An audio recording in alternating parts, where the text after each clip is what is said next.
what kind of inner conflicts do we all face, Andrea? If it's worth it to live the life that your family wants and the society wants, or if it's brave to break with everything. Most of us, or at least many of us out there, in some way, whatever life we are living, we all are feeling that, hey, something's missing in this. Well, there is an interesting thing. Now, when we come into spirituality or any ways of the whole world, people are finding themselves through one or the other way.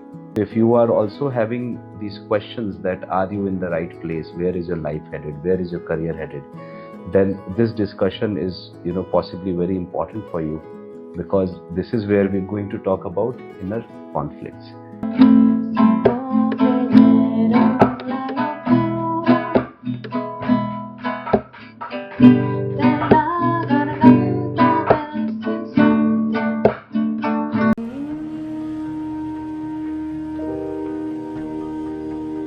So namaste everyone. Today I am joined here by Abhishek and Andrea, and you are most welcome along with us into this first episode of our podcast, which is about questions that matter. So, this podcast is all about those questions that are really important for us in our lives, for us to bring a platform where these questions can be discussed in an intimate and a trust based environment, and also a safe environment where we can come up with our vulnerable side as well, and just bring out the real important questions that we have in our heart and are very important to us. And I, as your host, me, Abhiram Das, as your host in this podcast, will gently navigate and guide our guests in every episode, and also our audience there. So yes, welcome to this. And a little bit about myself is I am a graduate from IIT Kanpur, computer science 2006. And after that, I've been into technology space as a software engineer, worked in, went through my movement in Bangalore, then Gurgaon through corporate startup. And then since last 15, 16 years, I have, my own independent work. And we run a software tech business called Godspeed Systems. You can check out our website. And as well, this particular podcast is part of the larger mission, which really, comes from my own heart. It is about having harmony on earth, a tradition for humankind to live in harmony. And that is why this podcast has been organized, so that we discuss those important questions for harmony.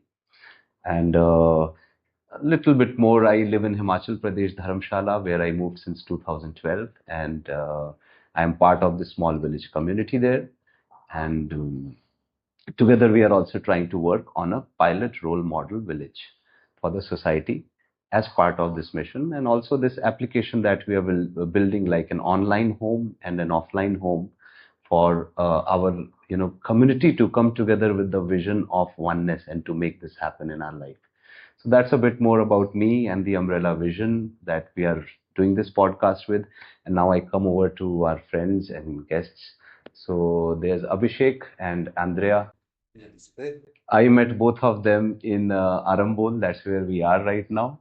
And travelers from different parts of the world. It's in places like these that we meet so many travelers from across the world, and each one of them going through such a unique journey. And as well, these travelers here are not living the typical other kind of life which we live for in cities. Most we spend most life running a conventional life, right? Most of the society, either in villages or cities. But the kind of people you meet in Arambol are those who are not living a very conventional life. And here's two such people I have met here, and I would uh, uh, like to know more about you. If you can share, if you could just introduce yourself a little bit. So yes, Abhishek. Namaste. So, yeah, who Abhishek? So, this archetype that we. Yes, Who who are are you? you? No.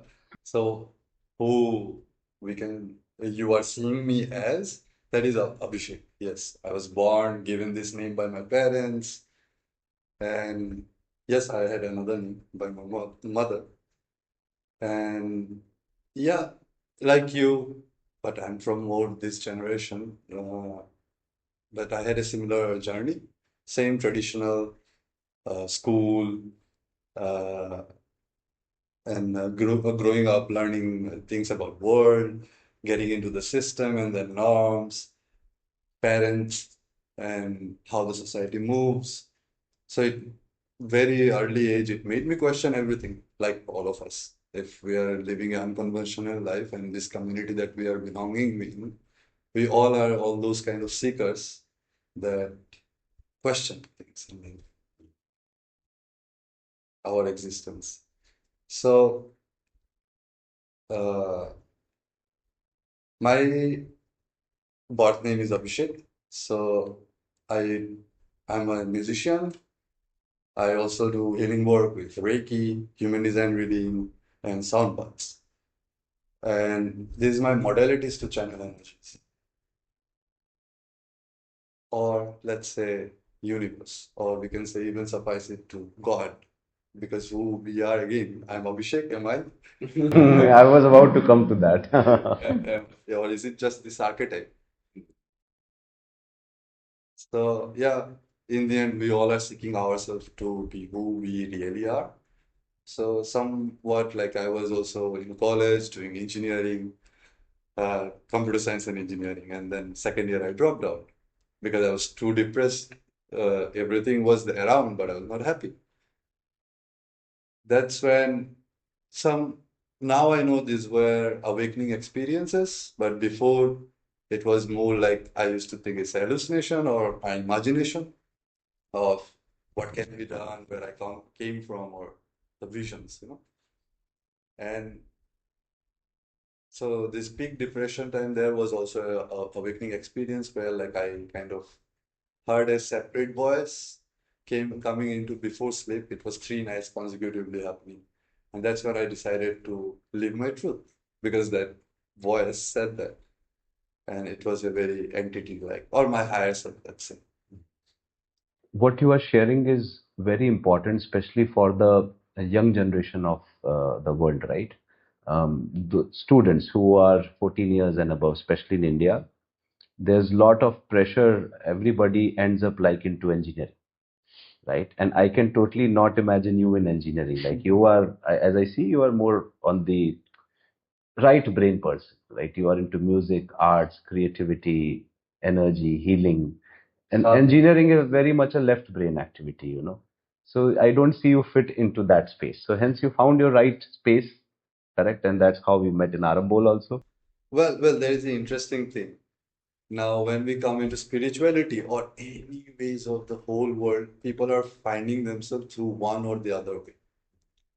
And if we find ourselves means gaining senses of as a existence, what we are, right? So now you talked about specifically left brain and right brain activity. Here we can see that I was trained in my left brain, but I had a sports life also when I was kid, and for a long time. I played badminton, competitives, nationals, then football all my life. I was crazy for football. So there, I think I trained my right brain, the body intelligence, and it had a big impact in my later on that I discovered in my spiritual life, uh, whether it's yoga or vipassana. So that's kinds of self that came out from those practices unconsciously even. And being a analytical guy, I'm very masculine, yes, and there I was like analytical and I had to know things, questioning everything, not believing what, taking anything for granted. And that's when uh, the fact of this training of two sides of personality that we do to our body, consciously or unconsciously, in seeking life when we come in conscious living, that's when we are finding that, oh, we have all these aspects of ourselves and how to integrate into one and represent this true self or soul self that we find and the essence of ourselves, and how can we express and represent that self through all this aspect of ourselves that we build or conditioned through life.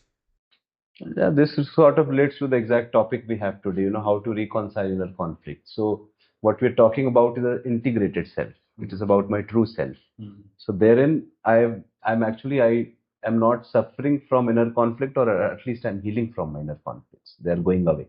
Yes. That's where we want to be. And this is where, if you are a student, if you are somebody going through a tough challenge in your life, like you are really, like Abhishek was in college, he even had to drop out, he was into depression that time. So if you are also having these questions, that are you in the right place, where is your life headed, where is your career headed, then this discussion is, possibly very important for you, because this is where we're going to talk about inner conflicts and finding our heart's journey, and also which aligns with our mind.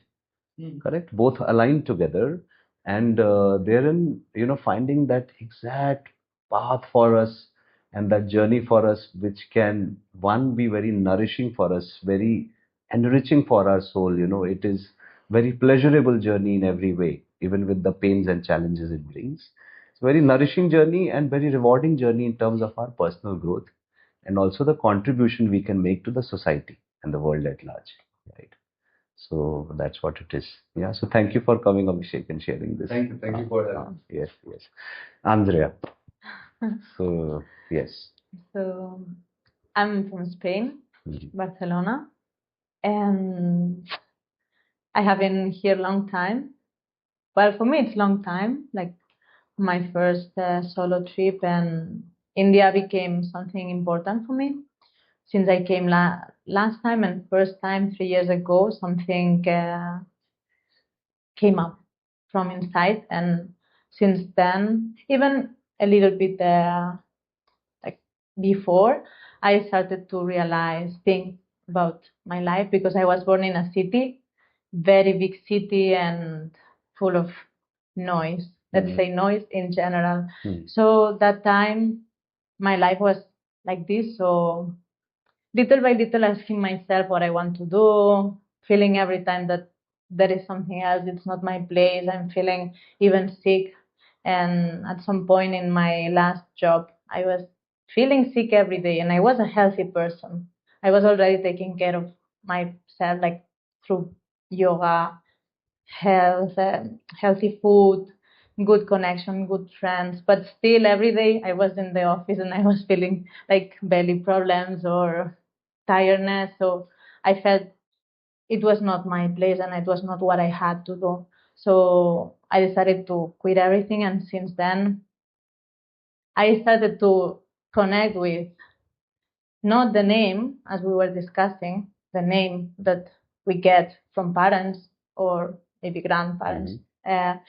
Yeah, and who's there, who's inside, and if it's worth it to live the life that your family wants and the society wants, or if it's brave to break with everything, all the friends in your life, and start from zero and see what happens.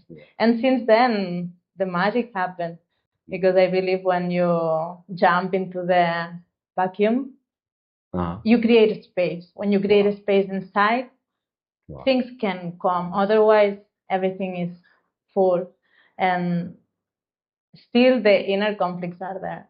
This is why we are here today, I feel, because even through this path, the challenge that we face, humans, in different levels, but it's always inner conflicts.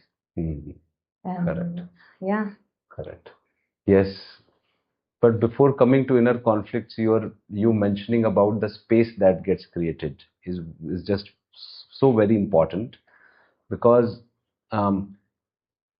most of us, or at least many of us out there, in some way, whatever life we are living, we all are feeling that, hey, something's missing in this, right? And there is a silent voice which keeps pointing in this direction, and we feel it, but we are not able to take any step towards it. And it's, things are going on as they can go on.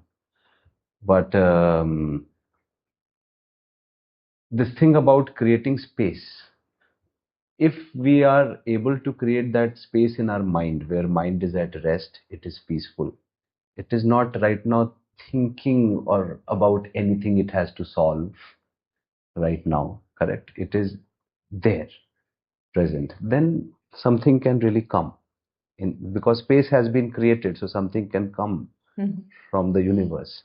Yeah. And that's where the great insights in life come from.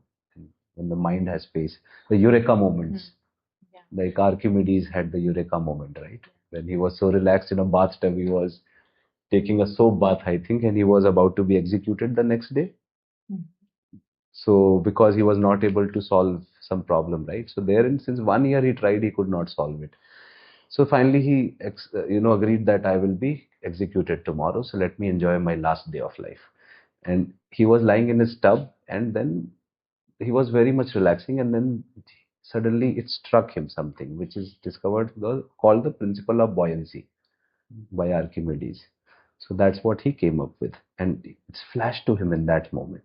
And then he ran out naked in the street after that. Eureka, Eureka, Eureka, shouting like this. So that's his story. So yes, the Eurekas come when we are really at rest. So yeah, very nice sharing, Andrea. It's so nice to hear your heartfelt sharing. That how you've been in corporate as well, working in office, 9 to 5 kind of work also. And it's so many, especially in India, so many people, we are just trained from our childhood. We grow up for this as the purpose of life. The end goal, the high point is to get a job, go to an office in a city somewhere, get that regular paycheck coming. But here we are sitting from Spain, from Bengal, Assam, from Assam, and me from Himachal right now, all meeting in Arambol. It's like so many streams, rivers coming together, right? And we are having a confluence here. Hmm. So yeah. So with this space that we have now, let's come to discuss about our inner conflicts. So,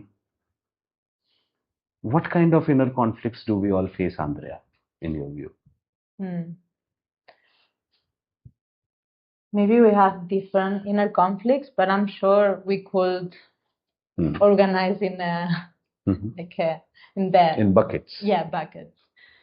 Because humans, we mainly have same topics, same issues in life, like family, education, social connections, Yes. relationships, love. Yes. Yeah. Financial matters. Health, physical health. Yeah. Yes. Yeah. And also inner conflicts in terms of spirituality, for example, topics we were discussing before Right. the interview, this moment.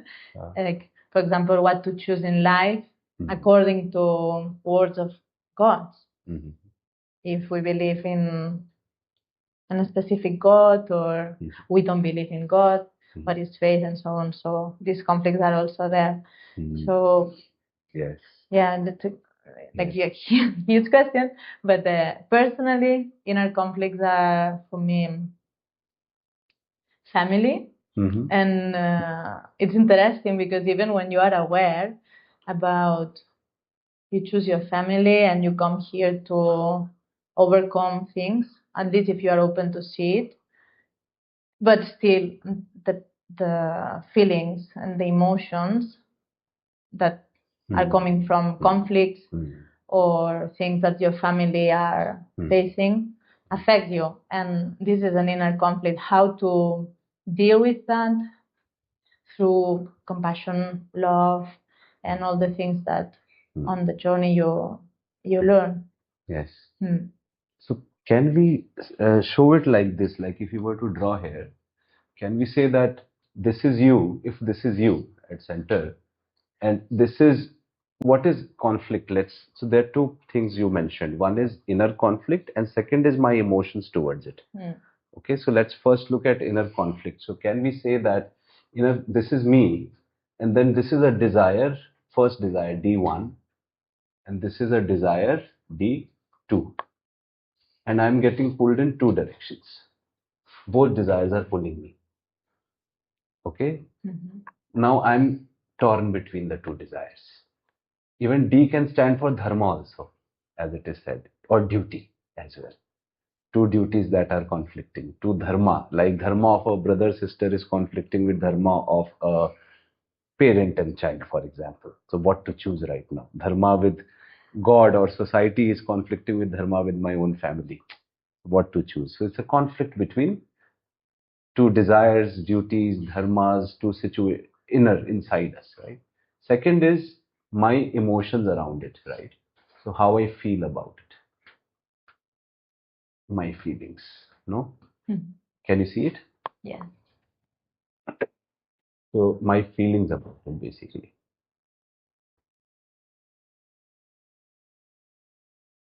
Feelings. So now we have issue and challenge at hand at two layers actually. First challenge is I have two conflicting duties. Let's say directions. D can even be direction. Okay.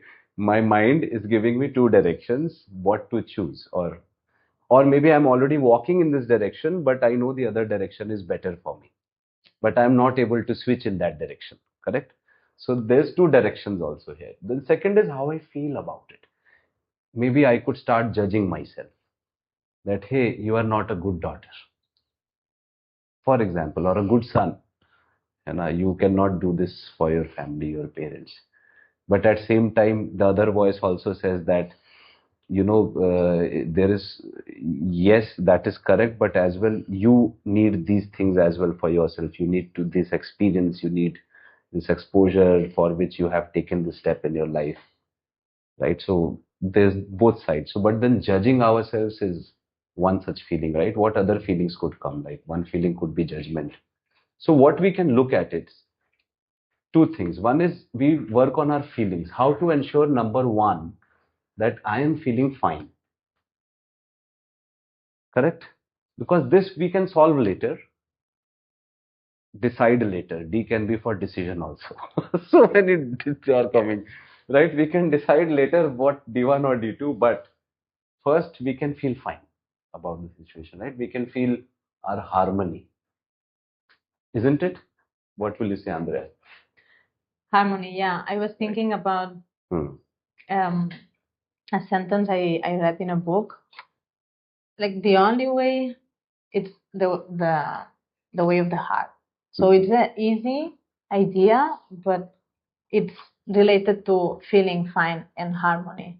For example, if you have these two decisions or aspects in your life, and you connect and you feel harmony with one of these two, this is the one. But sometimes, even if we feel it here, we choose with mind and we go for the The other other one. one, yes. Yeah, so makes sense. Exactly. So this also we will come to discuss how to choose between the two, like the decision between heart, mind, and also sometimes the heart knows, the mind knows, but we are still not able to choose the other direction because of habits, Mhm. sometimes, right? Past habits and patterns. So we can come to that, yes. Hmm. So at first level, can we maybe list down some kinds of feelings we go through when we face inner conflict? So one feeling could be self-judgment, judging ourselves, Mhm. that you are not good for anything. Okay. Guilt.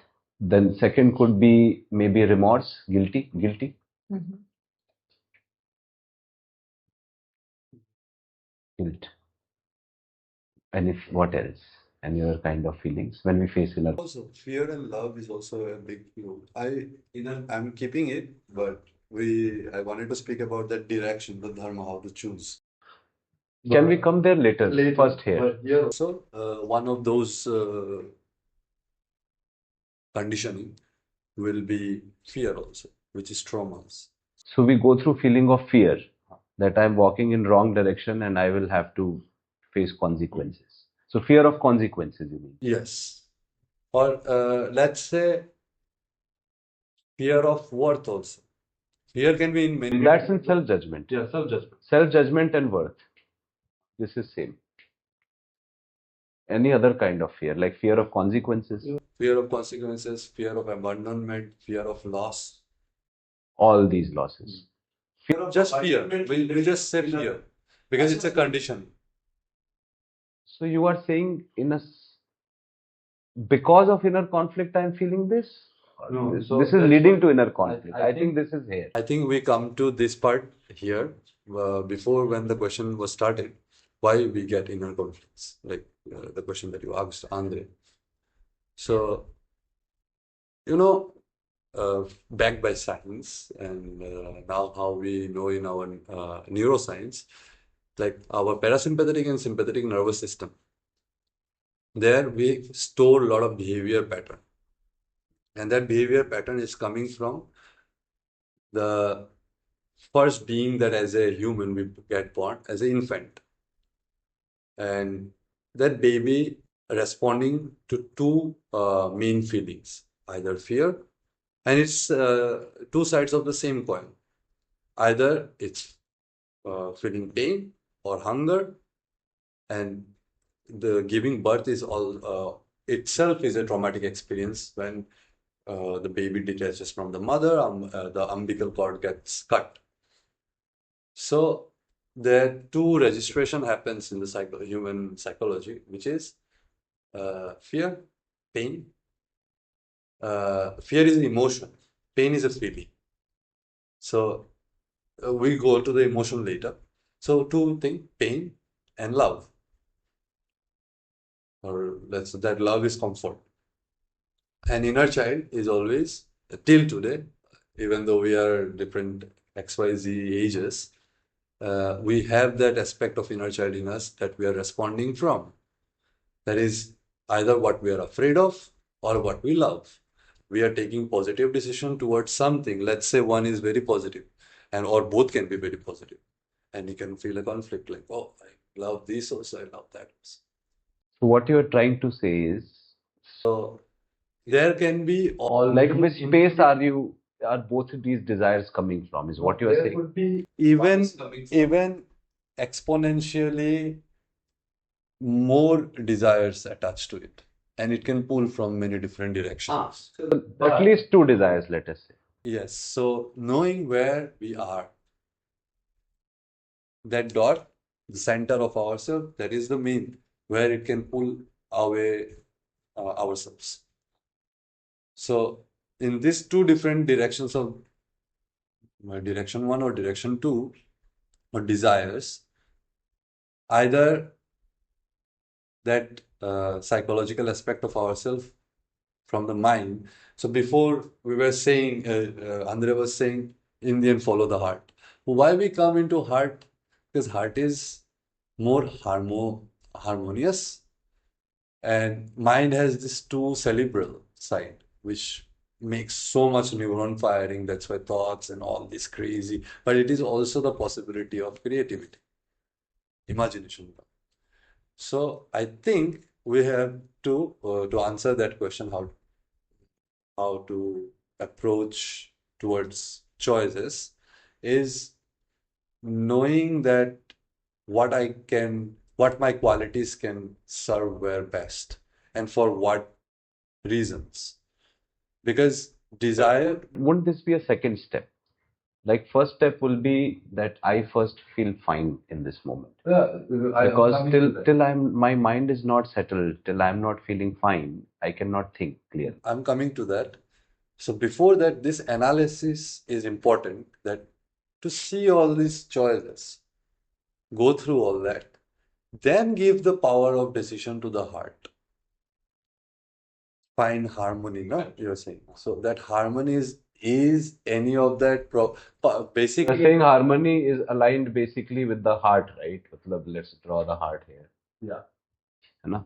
And also the mind as well validates it. Right? It's Yes. the mind, it validates it. Yes. It draws sense out of it. Yes. Because mind can argue for both D1 and D2. Yes. है ना? It's like a lawyer give money for any argument, it will put argument, right? That's what I was saying. Love. Like even chat GPT or AI, right? You ask them to prove one thing, it will work like that. Ice cream, maybe this is gajar ka halwa, carrot pudding, and both you love. But now your mind will get paid from whichever it is it loves more, right? Correct. Yes. It could be something like ice cream gajar kalo or something very serious like engineering or music, for example, in my career, right? So, or yoga. So, yeah. Hence, yes. Correct. So, what is very important, and I've also learned in my life, and one of my mentors, after I really suffered through one decision, because it D is also for decision. One thing here, when we are in an inner conflict, one aspect of us is feelings, but second aspect is our decisions, right? What we decide to which direction to choose, and we take decisions, either big decisions or everyday decisions. It could be like smoking, right? I have a conflict with habit of smoking or drinking alcohol or watching TV too much, and I don't anything. I don't want this habit, but I'm right now flowing with this habit. It is too powerful. But I know it. This decision can have outcomes, right? This is one thing. So if we take decision, because of decisions, we have to face outcomes of decisions. And this is what we stand to gain or lose in our life. Either we can gain, na, or lose. So if there is an inner conflict happening, like a really serious one, like which sort of we are thinking about, it is important for us. That means we are actually feeling what you're calling fear also. No, fear is always of a loss. Correct. Exactly. So either we are facing a situation where because one D1 is pointing towards a possible loss of some way, health, wealth, relationship, right? Or harmony with somebody or myself. And second could be a gain, again in the same areas, spiritual gains also, or any kind of gains, material gains. So this is what we have to keep in mind. So whenever we are in a situation of inner conflict, it becomes very important to hence address it as soon as possible. Because if we stick long with it, then opportunity gets lost. Sometimes in relationship, like I was sharing with you about my grandmother, I would really love to have the opportunity to solve this inner conflict that I had regarding her. So I just, for many years, when my grandmother left, I was sharing with them, I had certain judgment upon her that I lived with. And after she has left, this is when I feel, oh, I wish, one day I woke up in the morning and I felt, oh, I wish that I could have not had this feeling for her in the first place, right? And secondly, if she was around, but she's not around anymore. So then I had to, of course, accept the situation, let it go. That's my job. Nonetheless, so time is also limited. We cannot just take things for granted. So if there are inner conflicts, we don't know how long we are going to live. We don't know how long those who we love are going to live. And even if we live, we don't know if our both legs will work 6 months from now. Who knows? So let's, attend to those conflicts right now. It's very important. Okay, great. So here is what, I feel that when faced with any inner conflict. Now let's come that I'm faced with inner conflict, and I'll share my personal situation as well. Is that when I'm having an inner conflict, I go through days where I feel this comes a lot to me.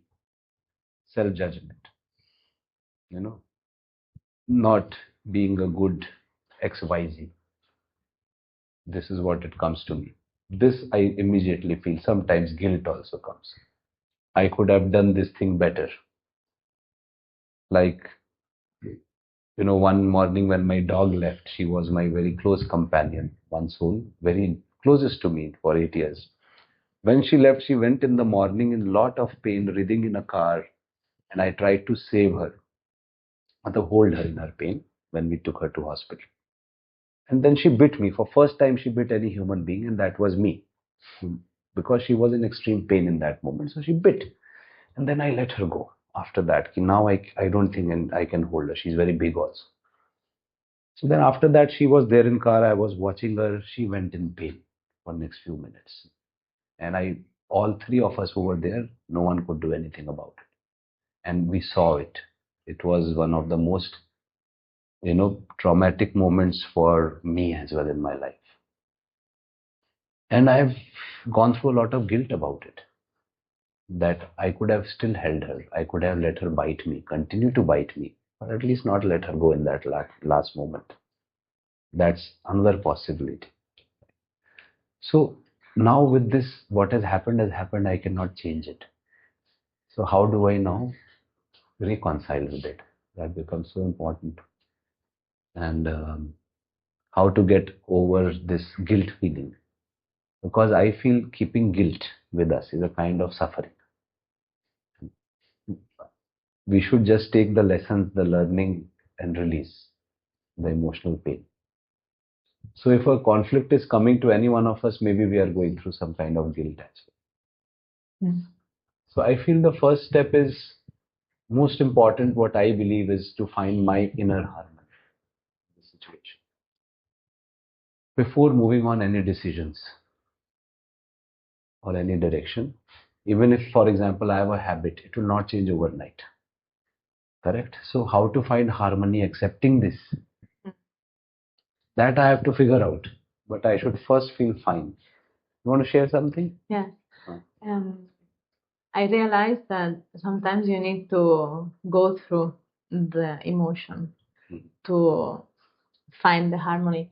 Like if you are feeling guilty, but you are trying to avoid this feeling, you are trying to overcome it quick and keep doing in your life, it's not solved. It's still there. And you do your life, and one day you like break. You get like sadness suddenly from somewhere, or something from outside triggers you, and then you start a process, a deep process, but it's old. It's very old. So it's good to give the space, because when we talk about harmony, sometimes I see in some spaces that everything has to be beautiful and peaceful and perfect.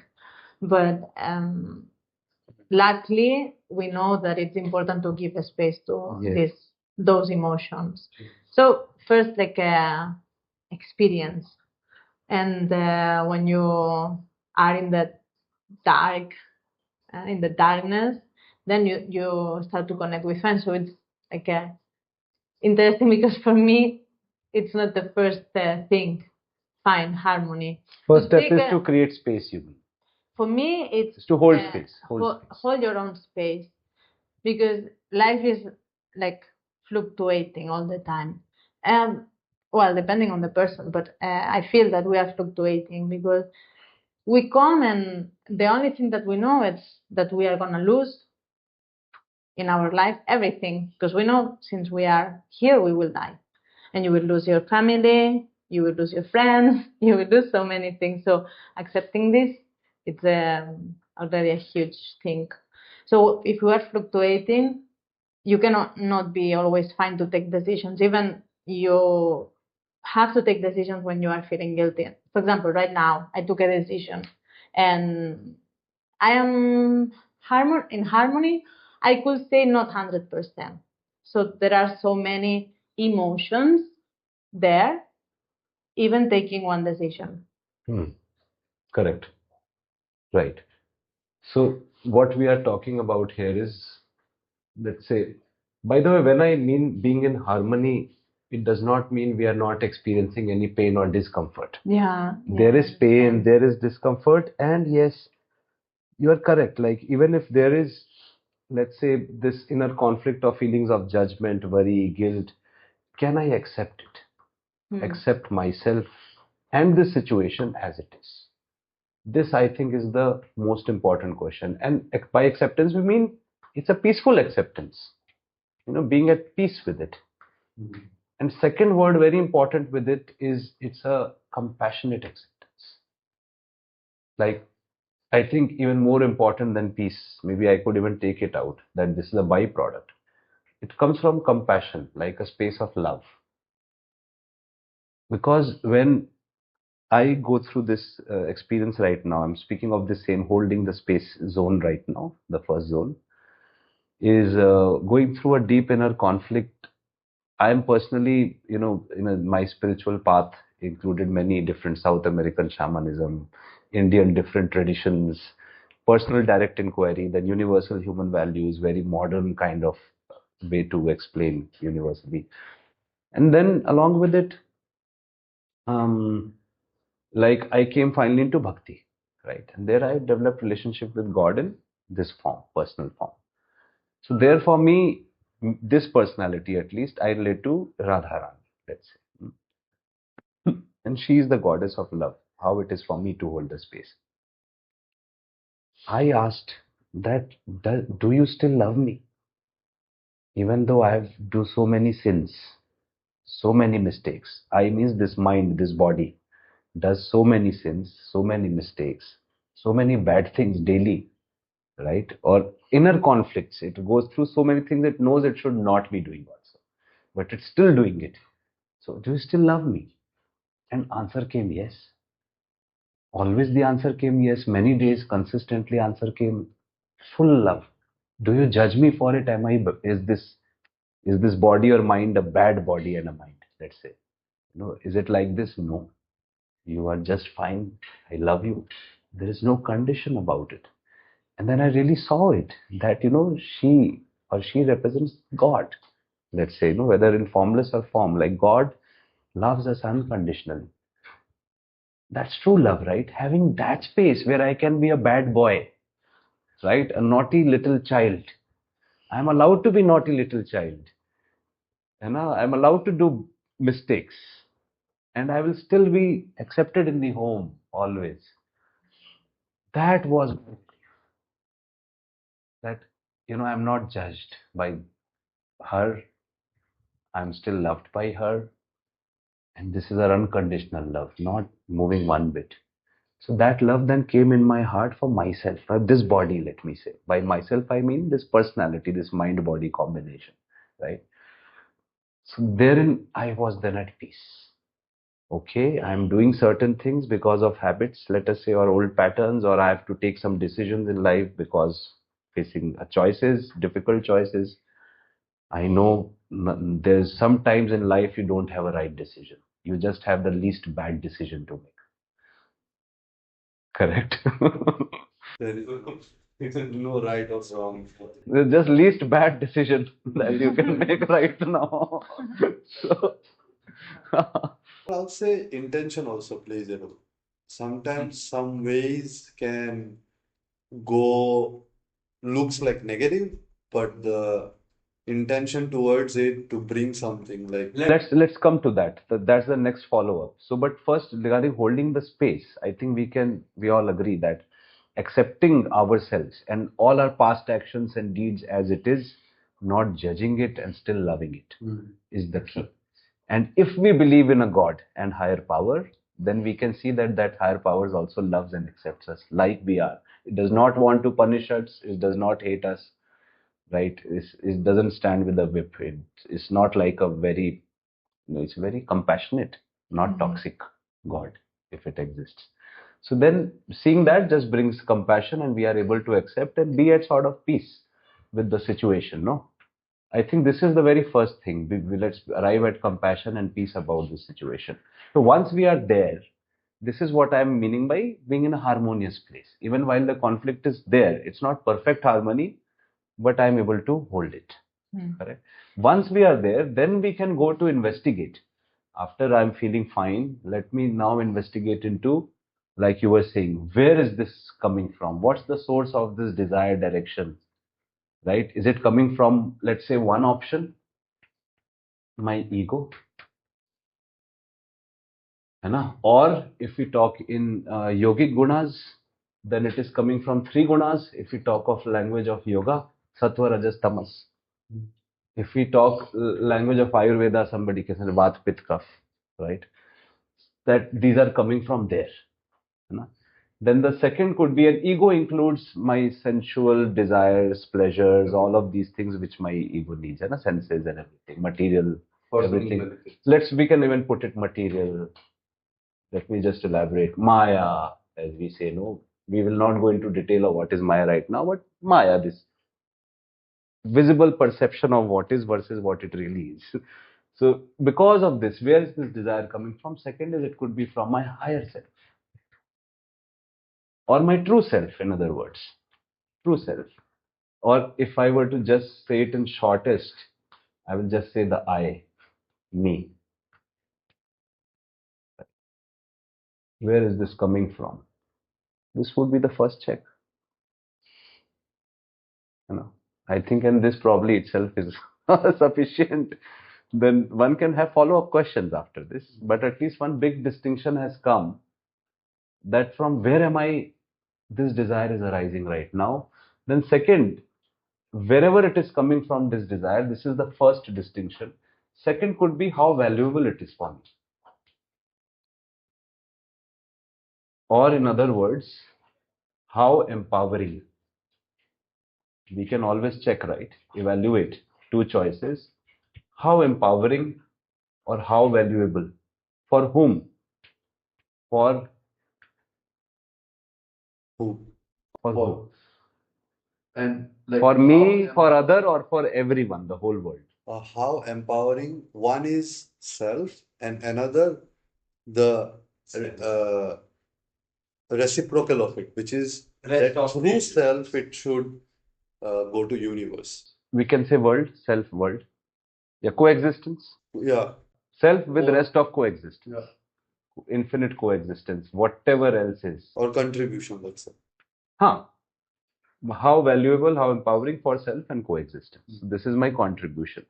And through any exchange, we have what we build together. So then, if in our life, whatever conflicts we face, we come back to this one big question too. That one, where is the source of this desire? Is it some lower energy vibration source or heart or above vibration source? You know? And even our body, physical body can also tell us. Like for me, Andrea, sometimes, I have tried this experiment that I will sit with a thought or a desire and then just feel which of my energy center feels more active when I think it. Yeah. If we can go into subtle energies of our body, we can actually sense it. That which part of energy center is actually resonating with this thought. So you know where it is coming from. So hence we can sit with this and find out where is it coming from. Because if it is coming from higher self, true self, it will be coming from space of love, justice. Correct? And what do I mean by justice? Not punishment. By justice, I mean where everyone's need are fulfilled for myself and for rest of the coexistence. That's justice. Okay. It's good for everyone. Then it's justice. And yeah, this is how I would see. And second question will be, let's say if answer comes that both these desires lie in this domain, maybe I choose none of them, but still I have to pick one if I have to, or even if they lie in this domain. Both could come from love, but now I'm conflicted, right? So then maybe the second tiebreaker will be that, sorry, this domain. Maybe it comes from this domain, ISM. But in the end, if we have two desires, we can just evaluate how empowering or valuable it is for the coexistence. And if the self actually sees that it's part of an infinite fabric of infinite other selves, right? All connected together. It is never alone. And this infinite fabric is God itself, right? So it realizes that I am this whole thing. That is very necessary for it to have this view, because otherwise it will confuse its ego as the self. That's the trick there. And ego is a product of the mind, right? And in the end, the whole work is on the mind. I don't need any work on me. I am pure Sat Chit Anand. This one observes, like, it's been well documented. Plus, this I speak from my little bit experience of very little experience, whatever I have. That for me, when I located my pure existence, separate from the mind, clearly seeing activities of the mind, wow, it was the mind saw actually everything. Only the mind has to learn. Mind realized that the self is sufficient. Just to purely exist is enough. It's Anand. Don't need anything else. No agenda at all is needed. No knowledge is needed. It knows everything also worth going. But the mind needed to learn. Mind realized, oh, I needed to learn. Oh, I created my own ideas, my narratives of who I am. But that's mind creating narratives of who the mind is. So then this basic understanding to be able to differentiate this is very much required. We all sort of need to develop an understanding of who am I and what's my relationship with the rest of coexistence. And with this perspective, connect with the coexistence as all objects. And then we can ask ourselves, what life we want to live. Is it a life serving only this one node and its desires? है ना? Or is this life, this node is actually the entire fabric? It's to serve this fabric with love. And that's what they have called dharma also. What dharma is a human being, and human being, I believe, will be kind, compassionate. Human being who realizes his nature or her nature will see actually there is no separation in this. You go beyond that sense of separation dissolves. It's the joke by Maya that we say. Like you were saying, like all that is not necessary, self is sufficient. That's what mind had to learn. It's just basically we had to peel out all the extra stuff. Yeah. We think More that of unlearning than right. Yes, and it's like this is the trick that I think our psychologically as a part of Maya that plays that we have to learn more. Oh, yeah, I have to go do this. I have to go do that. Oh, more yoga, more yoga. So that is also one way. But if we are conscious, of course, that's why it exists. Because if we know that it is to bypass or uh, like differentiation in calculus, we say differentiate before to integrate. Then you have all the materials to integrate from. And in the end, so it's zero and infinite paradox. There is only self, no extra stuff are needed. Depends on the perspective though there. If we speak in the framework, it depends on the framework from which we see or the lens. So from lens of the experience of non-duality, it is experience that yes, there is just the self. This. One infinite non-dual existence. And intelligence. So another difference that we don't sometimes, it's a very thin line. Intellectuality and intelligence. They're two different things. And we saw that intelligence is something that is existing in awareness in the present moment. Again, Satchitanand. Like when we forget that intellectual, that mind aspect, then the mind observes the true reality. It is a very important, very profound topic you've touched on. Actually, even when we were talking of how to discriminate where this is coming from, we have to use intelligence to see where is this desire coming from. And there one has to, and what is then intelligence beyond intellect, right? So what is deeper intelligence or real intelligence is the ability to connect to this infinite fabric. This is what I feel. That create empty space in the mind here, right? Create that space and strengthen this connection. This can be done through attention practices, right? Meditation. To strengthen this connection, and then you have access to information and energy from so many nodes, the infinite fabric. It's a full metaverse. Exactly. Then it is the cosmic mind which is being channeled to the individual mind. Like today, AIs are being formed.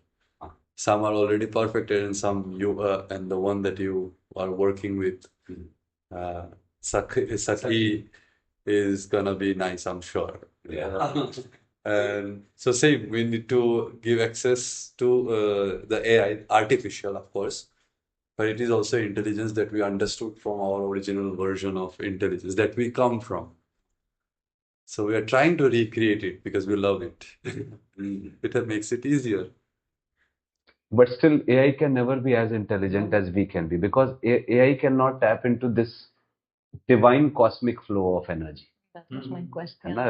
Conscious flow of energy does not have access to it. Yes. And like and in this framework of human, we can't comprehend what maybe a higher entity than us is comprehending.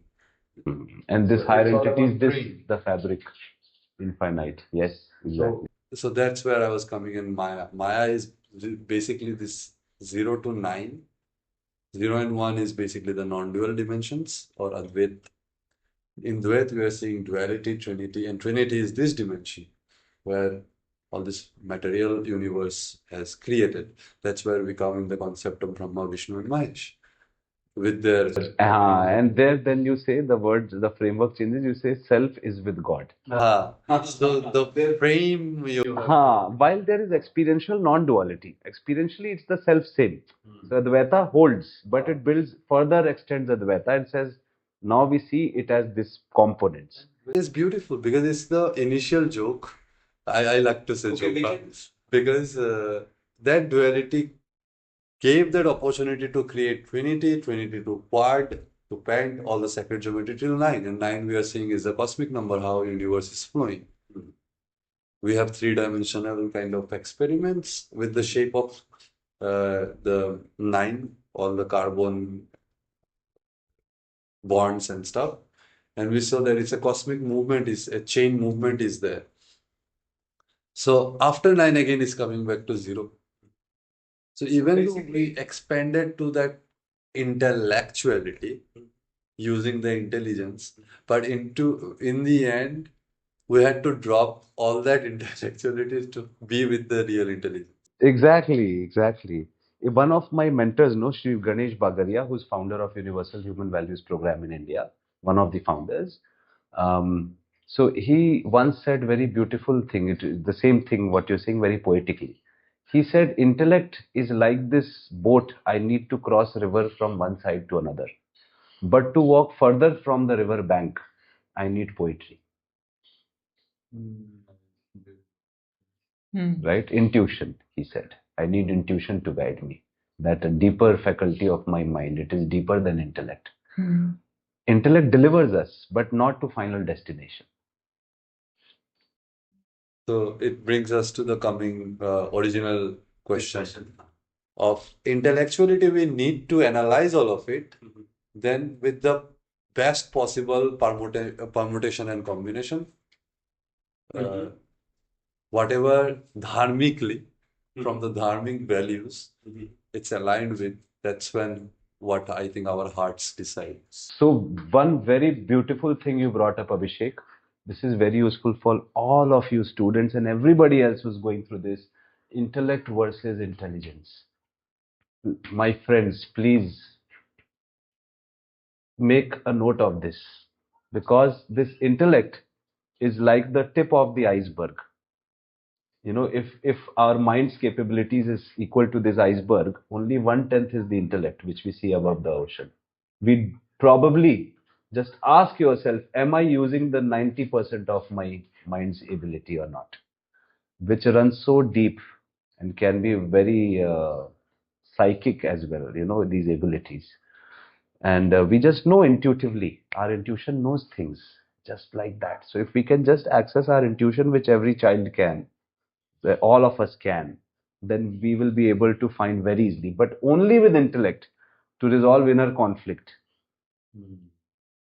Best of luck. I don't think it works, but if I have tried a lot of times and I know it never works like this. So we need to use the full mind. It will be a ping pong. Yes, we need the full mind to solve these problems, not 1/10 of the mind. That's very important. And anything else we would like to add to sort of bring this discussion to conclusion? So we went through. Initially, I wanted to start about this, like for everyone, it will be a like I think we should fundamentally know this. Our parents should know this, new parents, because how our this parasympathetic and sympathetic nervous system I wanted to talk about. Okay. Because there is two kinds of senses we are working with, cognitive and incognitive. Now, whether it's decision, life decision, this decision, habits, all these are coming from either love or fear. And it's a experience, and that experience can turn into trauma or profound. Love fear can also be said light and dark. You can say, hey, you can spectrum is all there. Yeah. And this can lead to trauma, you are saying. So on one side, this can lead to trauma, this can lead to trauma. And what can this lead to? Profoundness. Profoundness. So, but the funny part is it's two sides of the same coin. Mhm. The coin is your existence. and each experiences along with the actions. Actions could be choices or something happened with you because external influence. So that experience turns into either love and we get addicted with something. We mistake our uh, self that, oh, it's loving, it's comforting, I should do it all the time. And one side, if it doesn't go well, it becomes fear because you got trauma from it. Then and further, maybe many profound things are coming, but the context of that experience is more from your experience of fear. For you, it's fear. For another person, it's not. Who is maybe bringing that The same experience, right? and so we kind of block out ourselves. Because of past fear and trauma, we do not experiment. Like she said, we do not take those brave steps, courageous steps. To face our fears, to address our anger, to things that we are holding on to for lives. And to also challenge our notions, Hmm. to have that courage, because you suddenly have to question the mental framework you hold in your mind about anything, right? So what did you say? What were can we list those things down? Which part? Abhi, just now you were saying, right? Fear, to basically what? Two sides of the coin, and the coin is our experience. Each experience. And No, you were saying the block, like how our traumatic experience block us from experiencing new things. For example, to take courageous steps. yeah, acha, to things we are holding on, it could be grief, which is storing more in our lungs area. Okay, to let go of grief, right? Let go grief. What else? So in my session, because let go we can go last, like the way I am seeing it. In my sessions, I say 5 steps of healing: acknowledgement, allowance to come, bring it up, whatever it is, experience. Subjectively, it could be infinite. Let's assume acknowledgement, allowance to bring it up, surface, acceptance, providing and asking forgiveness means love, giving it love. Accept, then next. Acknowledge, acceptance, then giving. No. Allowing to bring it up. Second one was allowance to surface, to allow it to come up, Not let it go, acceptance. not escape from it, not. Allowance. Acknowledgement, allowance to surface. ठीक है. Then acceptance, Acceptance. then forgiveness or Acceptance is forgiveness. Then next will be love. Yeah. Give it love.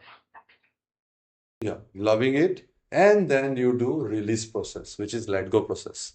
And let go process can be whatever practice you do. It could be just crying, music, running, whatever. These 5 steps it takes from all of that subjective traumas that we are because due to which we are blocking ourselves from new experiences. Part do we understand the trauma? We need to. Is that in love part? Acknowledgement. This understanding and allowance to surface is the part where we understand. We work with it. So this is where you work with it. Then acceptance naturally will flow once you work on it. Once acceptance, no, it is also a conscious. It is also conscious. No, so even this will work. Then loving it also works. I accept it. Okay, it happened. I did this mistake. Understanding is happening throughout this process. ठीक है. So now coming back to this, right?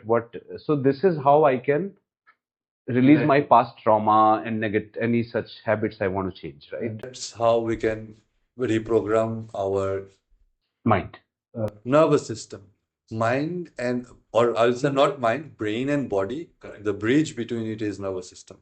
So parasympathetic nervous system is working with our incognitive senses like instinctive nature. Okay, I'm just sort of coming back to this discussion where we were. To challenge own notions. This was also in the list. है ना? मतलब to question own notions, not challenge, to question. Like for example, when I suddenly had one day sitting by a Shiva temple in Himachal Pradesh by a river, I had this amazing experience of oneness first time. And there the voice came, you belong here. I was living in Delhi, having my startup, doing my tech business, having people in my company. And suddenly I hear this voice, come to this mountain river, and this is where life belongs. Right? So I had to go through this lot of courageous steps in the process. Mhm. I had to basically challenge, question my own notions that how will you survive? The first question comes. Then I asked the Baba in the temple, Baba, can I come and live here? He said, yeah, no problem. There's a room, you can sleep there. And we serve food 2 times a day, and there's a lot of chai also. Food, no problem. I will survive. Okay, so then all those questions I went through the understanding process. Then second is, okay, how will you run your startup? The next question. Because startups are supposed to run only in Delhi, Bangalore, or maybe somewhere in cities. Answer came, is there internet here in this place? To check out if there is internet. There was internet. So then all answers are being sorted, right? So I kept questioning my notions. My heart gave me a direction, and then mind had to rationalize around it. That is this feasible? How is this feasible? Then all answers came how it is feasible. So following the heart, right? First we listen to the heart, है ना?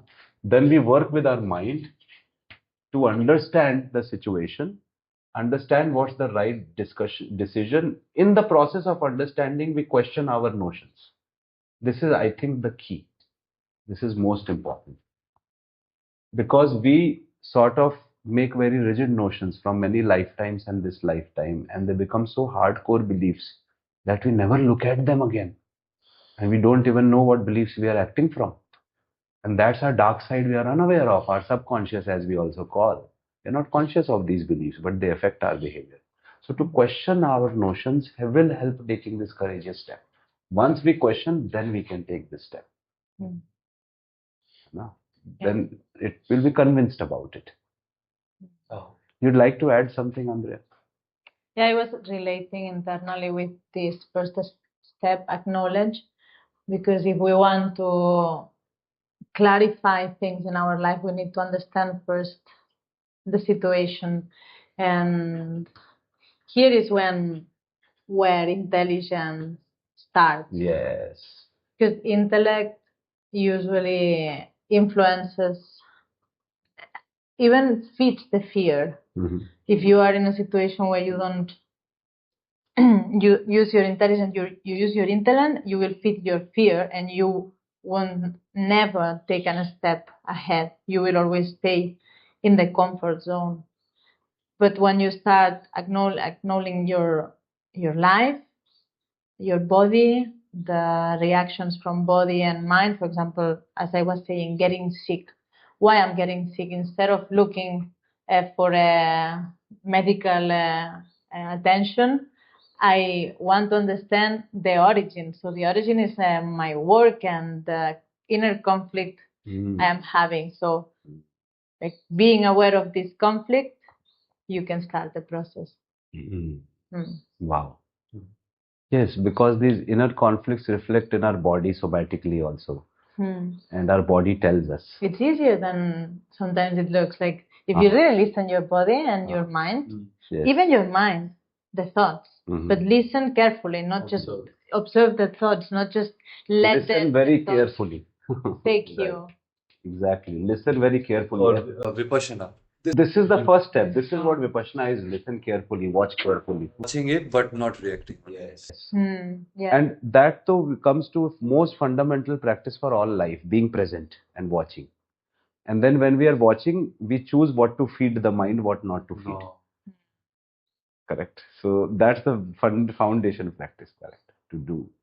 And beautiful. So one will listen, watch carefully throughout our day, very carefully, our body and our mind all the time. Then we will, I agree with you, the body tells it.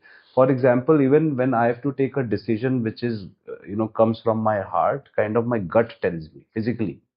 Like, as per human design also, my profile is generator. So the answer comes from sacral. You are sacral oriented. Sacral authority. Instant answer, yes or no, comes from here. And the other option, if I ask myself, should I do this or not? Yes, here, or no, here. The other answer comes somewhere from here, not from there. The body tells, right? So beautiful. Yes. So you are saying that we should also use this body as a signal, and it's easier than it may seem. It is Yeah. right? Body is more wise than Mm. we think. Body does not get fooled like the mind. Mind gets fooled Yeah. it into Sometimes tricks. we punish our body. Yes. Self-destructive. Yeah. That can also be an inner conflict, by the way. This is my third time. Can I finish something, a message that I Yes, yes, we're coming towards conclusion, so let's now try landing our plane. also like this? Everything is connected. Please, yes, So initially, I started to speak about this condition, how we get conditioned throughout our life. That's where I think if we are trying to build a conscious community all around the world, society, Lifemaker is also about this. So I think it starts with children and all the children, how they're growing. Our parents, as a parent, we need to know what we are feeding them. And all this knowing our body. Our culture is so old. Why no one teaches that in school? That all do a little bit of yoga, your body will tell things. Uh, do some meditation, your mind will tell things. Do some breath, you will align both of that. Simple thing, no? It's not, if we think, just imagine like it's already 100 years in schools and society everywhere. Then it will become a daily activity like going to swim at the beach. And then it's a normalized thing. Then it's not, wow, it's a big topic. It's not about that. All are just substances around what we are preferring. So society got, yeah, that's the dark times. According to Nalanda, one scholar, it's the upper end. And it's the psychological era where ego and power is more playing. And that's the example that everywhere around the world, the societies, the parents, we got or either fear oriented from because of power game that the system played. So, towards summing it up, So I'm coming. So my message to parents are this, that what we're feeding and giving the right tools to our children, so that this all that after being 30, you are not going to therapies and joining yoga. correct, like us, basically, right? Yes. So basically, what we can say no is summarizes in very three things nicely what you said. I was thinking to this. We Hindi में we say कि हम करना संभलना समझना, हम करते हैं फिर संभलते हैं फिर समझते हैं. हाँ. उल्टा कर दे अगर हम हाँ. समझें संभलें फिर करें. हाँ. So in English, how we will say that we first always, like he's saying, no, parents are currently sending their children do. Go to school, do a job, do make money, do your salary, do marriage, do children, and so on. Then over the while doing, you will sort of संभलने को क्या कहेंगे? Get Like, holding, being in control, balancing. Standing up on your feet. Let's say balance, or in other words, recover. Recovery. You start doing something, then things go wrong, you find your balance or you recover from things that go wrong, correct? And then finally we understand when we are 30, 40 years old. Realization. Matlab, questions come actually. Questions come when? So what? Do, balance, then question. This is the sequence. We first do, then we face problems, we have to recover, then we go to process of questioning and understanding. Instead we reverse it. First, children from early age, parents on earth, if children have gone through process of questioning and understanding, then accordingly they have found their balance, and with this balance they are doing things in life. Then they will not go through problems we are going through. Yes, and it's two side of the approaches in our reality or Maya. Let's say one is Shakti quality, one is Adi quality. Purushottam, light, direct, going outward, and experimenting. Like do balance, understand. It is also not wrong.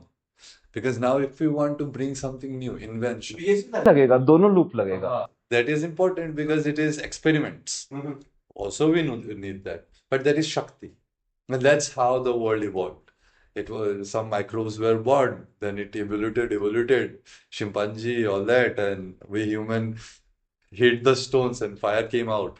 So that is by it's nature's course. And we can't say it is also profound. But that is Good. So this is something to remind, this part to conclude. Our Purushottam. So if any all around the world, if the cultures are still preserved and these knowledges we are sharing around or exploring around, we have to give them a gratification, a respect, because if because of that understanding of a Purushottam, the Adi or light energy, all the data they preserved, they created these cultures, art, music, so that we can call ourselves what? Or roots. Rastafarian said roots. By this light energy or Adi energy, you mean the divine masculine aspect of existence. Yeah, divine masculine and divine feminine. Correct. Right. So they're approaches for our reality to exist. Right. Correct. Correct. So basically, let's say connecting with divine, okay, then within divine there is masculine and there is feminine. In other words, masculine is like the consciousness, feminine is the power. Your dynamic matter and it's light, ions, photons, energy, frequency, vibration. Their qualities and their qualities. Masculine and feminine, which is another discussion, but connecting with divine. So to summarize, so to give them this respect, it's like all this knowledge that we got, this Purushottam helps us as a conscious community. Yeah, helps us. That's why these cultures are existing today. All this knowledge. But the Purushottam is like the guiding light. Yeah. This is the sun, the light. Yeah, the first This is Brahmin, like the moon. or first Brahmin, let's say. Purushottam, okay. Guide, G. G for Guru, guide. Guru, Gorakshanath, Adinath. So, to carry out its original purpose, that's where we switch this pattern before what you wrote. Understand, balance, do. Yes. Because, see, many things we just need to understand at very early age, I believe. Some we will do and understand, and there's no other way around. But basic things like right breathing, ability to self-regulate your emotions in any situation, and ability to take difficult situations without getting traumatized. This is a skill we need to develop in childhood. Communication skill, non-judgment, all these things can be developed very early age. And also, human values, what it means to respect, to trust, these things early age is better. So there, the message that Abhishek was giving to parents, I completely agree. And that's why at Lifemaker, our most important early audience is students. We are going for college students first. Eventually, we'll go for school, but we're going to go for college students, 16 years and above first. We'll starting with them. And of course, people like us, journey of well-being and spirituality are also there. But the most important members of our home is the young generation. So we have to take care of them. And another secret, why all the MNCs for the students? MNCs are targeting India kind of countries or Philippines. These are the two most youngest generation public. And of course, we are dangerous for world. And that's why where these manipulations are more at work. So that you disbalance from your right qualities, potentials. Because if we are in full potential, many people are the dark forces who are already in control, they are not happy about it. Or the power gamers. That aspect is there. But what is important that if we get into that discussion, It's for the parents because parents are also getting influence. It's also we can't blame them because there is very possibility from my own parents. I can tell that this message a parent would see and get triggered. Oh, how we don't know. We are more older than this guy. Right.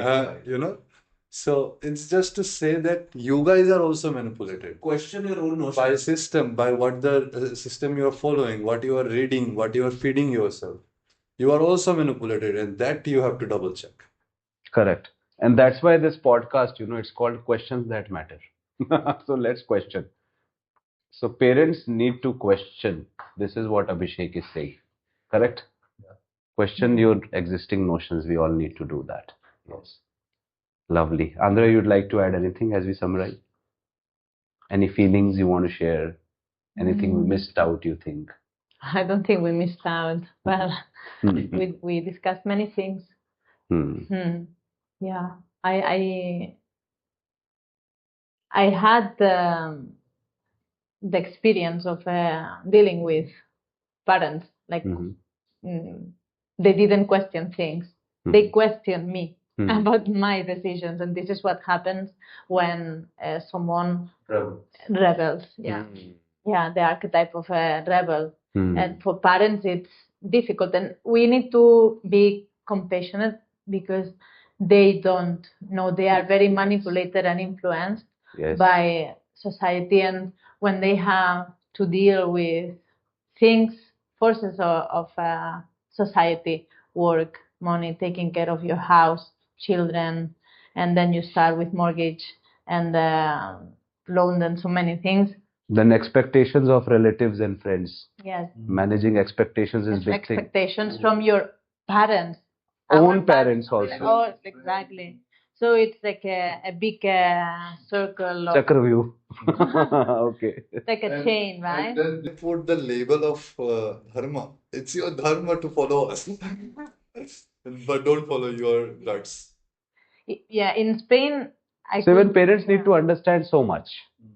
Yeah, yeah. Yes. In Spain, we might have another culture and a different like responsibility towards parents, but still we have this pressure about becoming someone in life, having what they had or what they wanted to have for them. Yeah, basic things, house, money, comfort, and so on. And it's understandable because in general, they want the best for you according to what they learn. So it's not about it's about inviting parents to question everything, especially from schools. I think schools are very important in society, how they educate children, what they give at school and so on. And also through the school, parents could be taught. But still, the main work is within us. Yes. If we decide or we have this dharma, if our dharma is to be rebel in life and in my family and break with a pattern or like how to say like a karma in your family and break with this pattern, then just focus on your journey, because if you are trying to change your parents or the society, it can be very you cannot change anyone. No one can change anyone. Like we can't love without feeling love. नहीं ऐसा नहीं है. We can love independently. No. Not that I meant. I meant without embodiment of love within you, you can't really love anyone. Right, correct. वही मैं बोल रहा था. Correct. You have to be loved. experience love. Yes, experience. You have to experientially be in love. That's why parents are victims of victims. And also, as a healer, we have to solve. We can't change anyone, no matter how clarity we have them in their life context. But still, they will learn through that other natural way. Do recover, understand, or they will be in the loop and die. No, but they are also seeing us, right? So we can also be an inspiration for them. They see our behavior, our attitude, our demeanor, and that's where we inspire each other. So we can ourselves be the light, that shines in our parents' life. But it cannot be. So for all children there, like we're expecting parents to give, I'll just coming to you, all the solutions to us, right? Do everything right. We expect parents to be just perfect. No, that's wrong expectation from our parents.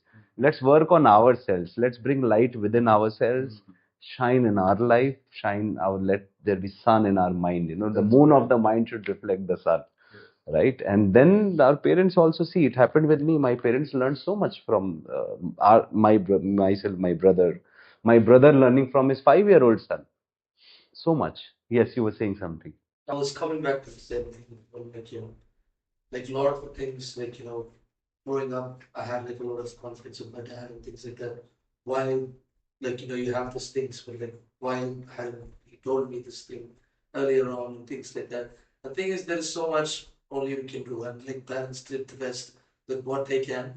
The thing is, a lot of the conflicts, it's It's up to us to like heal it, and like we don't pass it on to the next generation. When I have kids, like my dad did the best with what he can, and like I can't carry anything. Like just don't hold any sort of negative emotions or anything.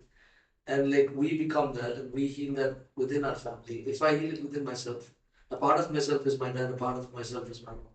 So when I heal it within myself, I'm healing it in my parents. Yes, this energy will go to them. This energy will go to them, and they can see The breaking the chain. Breaking the chain. Wow. बहुत सुंदर, very nice. Such a good conclusion we are coming towards. It came to parent and children, interestingly, no? Yeah. Most important, I think, central relationship in life, right? We come to earth with this and grow up. First one. I remember before she was talking about one of the main conflicts that we go through is a relationship and love relations also specifically, and all kinds of relationship with money, relationship with work, people that associates with work. So here I think again it comes how you had a father pattern, how you had a mother pattern. Yeah. This we can have in another podcast, this discussion, Abhishek. Let's do it. Okay. Huh. This fatherhood and motherhood pattern? Okay, ठीक है. We will have that. We're getting so many questions out of this whole thing, Yeah. which we can get questions from for future episodes. Yes. All right. So we can conclude now. No? Yes. Yeah. Yes, Andrea, I'd like to hear you. Yes, please. Yes. One song. One song. Yes. Or anything, 1 minute. But Anything. right now I'm a little bit into this mood. You can play something. I can Andrea, a play, little bit from you will be nice. No, please. You have a nice Spanish song. Like Huh. you can Spanish song. Some song of any song she feels like. Okay, I'll try. But Yeah. we can cut everything, right? Now We- we are out of This part we will not cut. Yeah, this part is This the will one go in a that we reel now. We can cut everything, right? Behind the scenes. Behind the scenes reel, huh? Okay.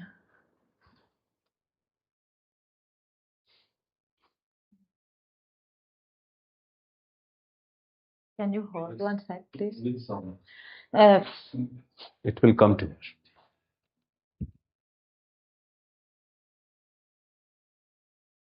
I'm not the. I didn't plan this, so I don't have any song in my mind now. Like, but, Percussion. This is her song. okay, so there is दूसरी side भी है. there is a Spanish song. Well, it's not from Spain. It's from Cuba. The artist. Okay. He's from Cuba, and this song, I can't explain right now the exact meaning, but if you listen the lyric, if you understand the lyric, it's about all these topics about life and like about how we connect with our fears, the crazy in life. When you believe in the crazy side of life, Okay. things can come. Mm-hmm. I haven't played much this song lately, but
This is just a part of the song. Very nice. Thank you so much for sharing.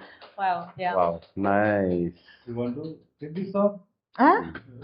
What? Or, you know so many other good songs. This is perfect. It was perfect. I So know yes. songs, but now I'm a little bit on the interview, very deep. Yeah. Lovely. So let's conclude. Enough. Very nice. Thank you so much for joining, Andrea. It's so nice to have you, Abhishek. Thank also. you. Thank you so much. And tomorrow you leave again for a travel and journey. So best wishes to you as you go forward, and best wishes to us as we stay around here, and to you as well. Thank you for joining. And so yes, I hope that this was something useful for you. Thank you also for tuning in. And I hope you found this useful, whatever we shared today. Our intention was something good come out for the world. So we hope that God brings this energy and passes on to everyone who's watching. Loka samasta. Sukhina bhavantu.